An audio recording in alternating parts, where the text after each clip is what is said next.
Hey, good morning and good evening. Michael and Texas Jake doing our walk and talk. And of course, I've been talking about some of my thoughts on some things that are going on in the Philippines in the way of finding a potential mate or bride. And of course, my experience hasn't been the best. Observations, have been many, not so much looking at any one particular person, but just the masses, and what they're doing today in the way of, self-advertisement. There's a lot of this is on TikTok too, and you see a lot of gyrating women, doing their little sexy dance, and then drawing in attention that way. And it seems like there's some pride involved in how many hits or likes or whatever that these Filipinas get, whether it's mass quantities of Facebook friends, regardless of who they are, what they are. Just I got thousands of friends, and I guess they really think that's a friend. Or I got thousands of likes or hearts or emojis of sorts because I gyrate and twist my body. I wanted to say this to the Filipina women though. There's a lot of talk about red pill and hypergamy and things like that. And trust, which is a key component to a good relationship, is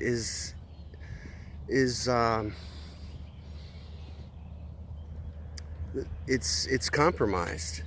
It's compromised because I was listening to I guess it was a CEO or somebody that has formed a company where they have these Western men come to the Philippines and meet a certain prospective mate, and in so doing, you can't just like one and then take them home. You have to leave them behind, and then there's a process, that's could be very lengthy. And I guess the attractive one is a visa for fiance visa, which is the one probably my brother used when he got his Ukrainian wife.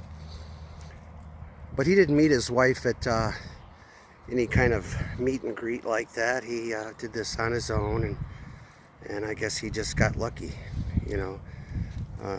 But as far as the process goes, going there and meeting somebody and sitting around a table and discussing, things that are really deep, I guess. I mean, it's not so much a business, but it's to be treated like one, I guess. You can't just loosely meet somebody, care for them a lot, and then leave. And then I understand that there's some women, or the culture expects that if you claim that particular person, that all of a sudden allowances, funding, stuff like that is to be expected. So no one really talks about the expense and how it just adds up. Or if you were to sit down and talk with one of these Filipinas, what is the expectation of the new husband? What is he expected to do, and what are you really bringing to the table, if anything, besides a dance or gyrating your junk, on social media? And then I guess if it's understood that that's supposed to be okay, or there's nothing wrong with that because you're just getting likes and thumbs up and making friends and acquaintances through your expressive dancing, and in some cases, and in mine, some of those little clips were shared with me, but I was like, this is meaningless because it's shared with everybody. It has no significance to me, I mean, it wasn't a dance that was made up for just myself. So to show me that was always just more of a disappointment than an appreciation, because everyone could see that. And I don't think that that's what a man is looking for. And I think that there's some confusion there because I think a lot of the women think that, that a guy in fact appreciates that and wants to watch them, you know, show their stuff, their expressions, their sexual, you know, um, innuendos, of winking and using their tongue or their body or pointing at a particular body part. You don't see a lot of guys doing that. You see all the girls doing it. Guess the girls wouldn't be so interested to see a guy doing that if he were walking around in his underwear or wearing, provocative clothing. It's not as marketable. I'm saying all this to say that I think that, or my advice to some of the Filipino women, if you really want to get a good guy, I mean a good one, you have to get away from that thinking. That is something that a man wants in his room, his life, his bedroom, and not all over the place. Come on, Jake, come on. But you seem to have this thinking that because it's very predominant in the Western culture that a woman would do that, and they do. However, they're stereotyped, and I've spoke about stereotyping in the past. Is those types of women are usually seen in clubs, places where girls go and do that. But that's not wife material. If you want to see your wife doing that, that's what she should be doing for you, and that should be in the privacy of your home, or if you're in the company together, if you're dancing like that and you're just showing off, for your husband to say, look what he's got or whatever, then he might take some pleasure in that. But to do that as a way to advertise what's inside your mind, what's inside your heart, he's not going to be looking for that. It's a good thing to see, I guess. But there's those types of women aren't the ones that you take home to meet your family. Those are the type of women that if you're going to go somewhere to be with you, that's done in the privacy of a hotel room, I guess. But that's not the type that, you want to see the girl that's a little bit more modest, less makeup, the kind that you'd want to maybe meet in a church, and not the one that's sitting there saying, look at me, And some of those things, they actually, there was some feminist type, women in our country that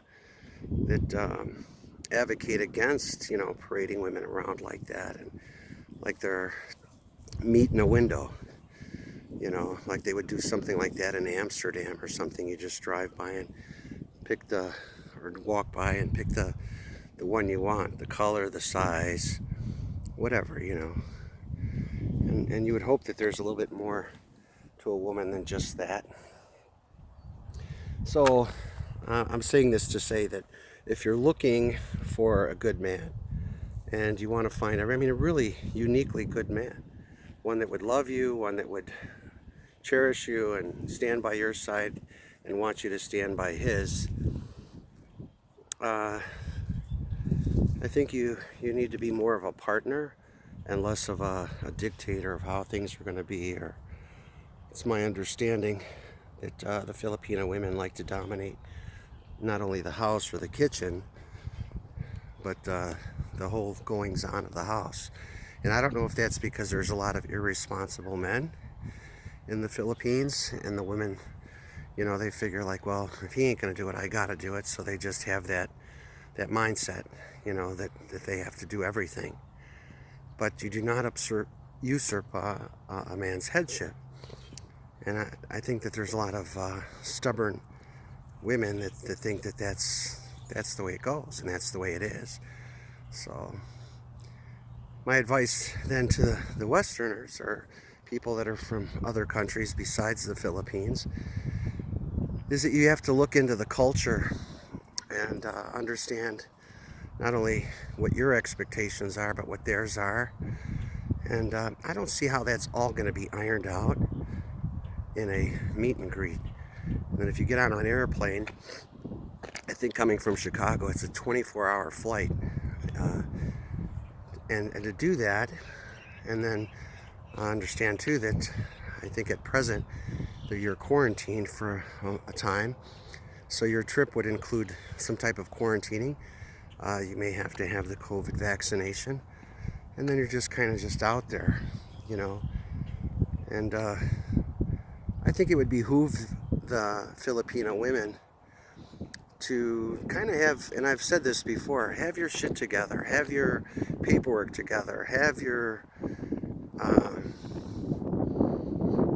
goals already lined up, you know, because if a guy does come there to visit and he does care about you enough to want to claim you as his own,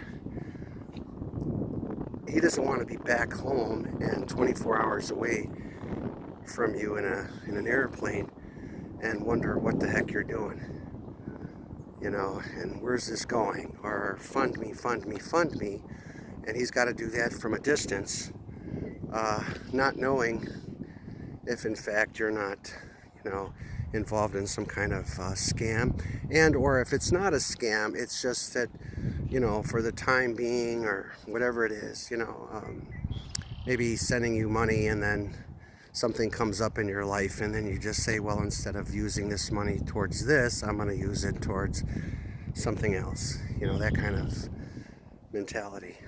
And I think that I've heard and seen that that happens quite often as well.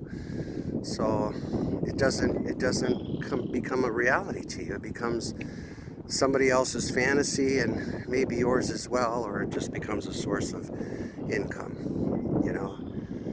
And there's controversy on that. Some women feel that they have this obligation to pay towards the welfare of their families, and then some, and it seems like there's few, but it's becoming maybe a little different, you know, is that they feel like that's not their responsibility, that everyone is individually responsible for their own care and well-being, you know. So I just don't see how those conversations are brought up at the table while you're having dinner, or you're at a function and you're dancing, you know.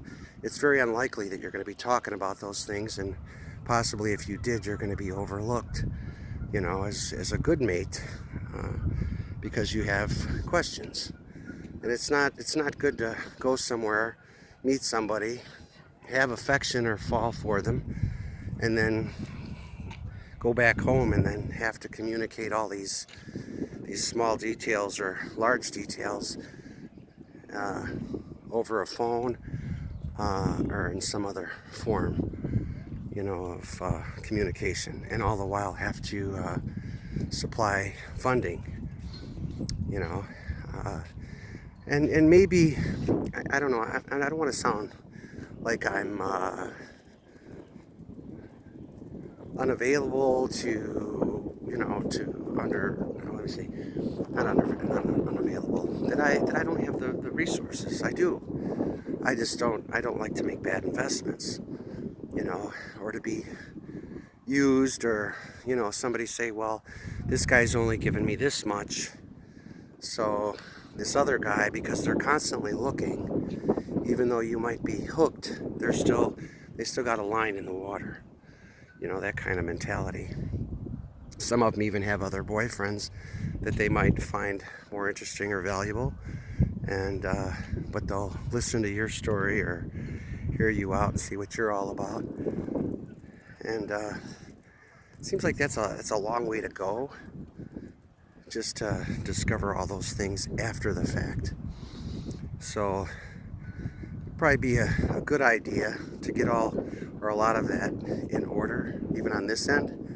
You know, figure out what you're going to do, how you're going to do it, and then same on that end. And then if you come to some agreement, then I would, you know, pursue with flying out and meeting this particular person and see if that chemistry is still there, and that you can trust them enough to, you know, to move forward. You know, I don't know if some of these agencies do all that screening. My experience was is that they really do some screening, but the intricacies of it all is something that you have to work out with that particular individual. So it would be a good idea, in my opinion, is to do a lot of the cultural research so that you can ask some good questions and then ask how they feel about that sort of thing and how much responsibility do they feel towards their family, you know, and what is to be expected, because some of these girls, I'm under the impression, don't have formal education, that they're you know, unable to understand maybe how things are in other places, you know, in the world, you know, and that we're different, and our differences don't divide us as much if you understand both sides of the situation, you know. And it's hard to do that sometimes because we're different, you know. And how we look at a woman, I don't think the guy, you know, that's looking for all that gyrating and dancing, which seems to be the lure in your country, in the Philippines, is that that's what attracts the guy, and it does initially. But there's more to life than just that. You're not gonna come back to this country or stay in theirs, and that's all you're gonna do is dance. You gotta live. You gotta survive. You have to talk about some of those things. It's not just a picnic and or a handout, you know. So consider all that. And Jake and I are out here. It's still, the weather's changing, and even though it's in the 60s, and this is what's so weird, there's still snow on the ground. You wouldn't think that that snow would be there with the temperature of what it is. So but we're gonna get some more cold, they said, next week. So anyway, that's me today, Michael and Texas Jake, with our walk and talk, and I appreciate it. And of course, your opinions, your comments, I invite you to do that. I want to learn more about, you know, the Philippines, and of course, there's some attractive women there, no doubt. There are in other places as well. But this was the start of my journey, was towards your country. So, but even the scammers